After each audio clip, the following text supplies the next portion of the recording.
Vous savez quelle est la différence entre un rituel et une routine?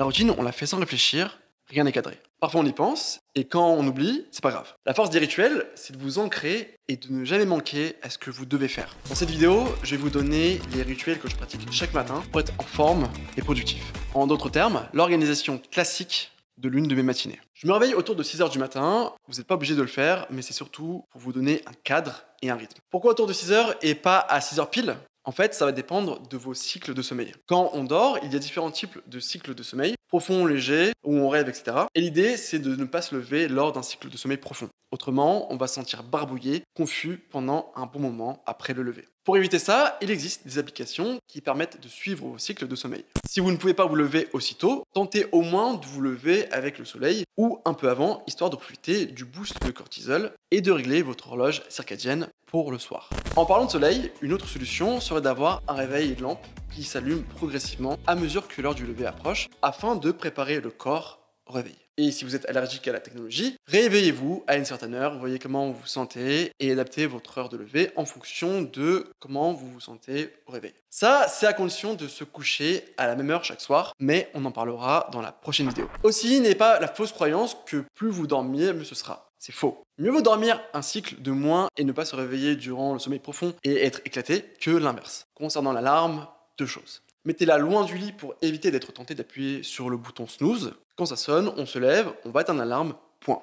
Traîner dans le lit vous fera pas récupérer le sommeil qui vous manque. Et en vous levant pour aller l'éteindre, vous allez réveiller votre corps et l'aider à démarrer sa journée. Une fois le réveil éteint, oubliez votre téléphone. Laissez à votre corps et cerveau le temps d'émerger. Profitez-en pour faire votre lit, ça vous réveillera un peu plus et au moins ça sera fait. Ensuite, je me rends aux toilettes. Bon là, je vais pas vous faire un dessin, vous avez compris, et je me lave le visage. Là, c'est le moment de méditer quelques minutes ou d'aller faire une petite marche qui vous permettra de bien allumer votre cerveau et peut-être d'avoir des idées sur les choses à faire aujourd'hui. D'ailleurs, je vous invite plus globalement à aller marcher 20 à 30 minutes dans la journée pour rafraîchir votre cerveau, faire le point sur votre vie ou trouver de nouvelles idées. Faites-le, c'est important. Et pour les plus motivés, vous pouvez aller courir 10 à 15 minutes. Après cet effort, je me fais un jus de citron pressé ou un jus de légumes verts. Évitez le café dès le réveil, ça vous plombera pour la journée. Attendez au moins 1 à 2 heures pour en prendre un. Si vous avez besoin de vous réveiller un bon coup, pensez à la douche froide, c'est ce que je fais tous les matins. C'est assez désagréable les premiers jours, mais on s'y habitue vite. Je ne l'ai pas précisé, mais pendant tout ce temps, on n'utilise toujours pas son téléphone. Le cerveau n'est pas encore disponible pour ça. On profite d'avoir un cerveau frais pour faire les tâches importantes de la journée.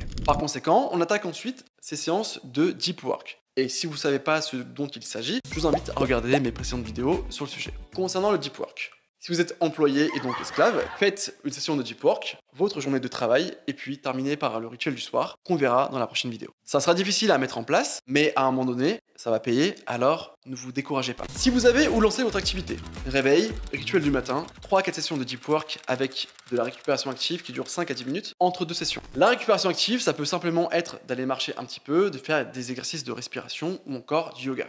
Ensuite, je prends du temps pour moi, ou bien j'effectue toutes les tâches dites urgentes, comme le fait de répondre aux mails par exemple. Petit point sur le deep work. Pour éviter de perdre du temps et de sortir du cadre de travail, il est mieux d'enchaîner les sessions de deep work. Aussi, votre première session ne sera jamais la plus productive parce que vous n'êtes pas encore vraiment réveillé. C'est plutôt lors de la seconde que vous serez le plus créatif, alors profitez-en pour travailler sur ce qui vous importe le plus. Aussi, j'ai fixé la durée d'une session de deep work à 45 minutes. Vous pouvez faire plus ou moins longtemps, mais passé 45 minutes, j'observe que mon attention diminue, d'où la nécessité de faire de la récupération active entre 2 sessions. Une fois la journée terminée, on entame le rituel du soir, mais ça, on le verra dans la prochaine vidéo. Voilà, j'espère que vous avez appris des choses. Si c'est le cas, n'hésitez pas à vous abonner, à liker et à partager la vidéo. C'était Dan pour Dan Sam.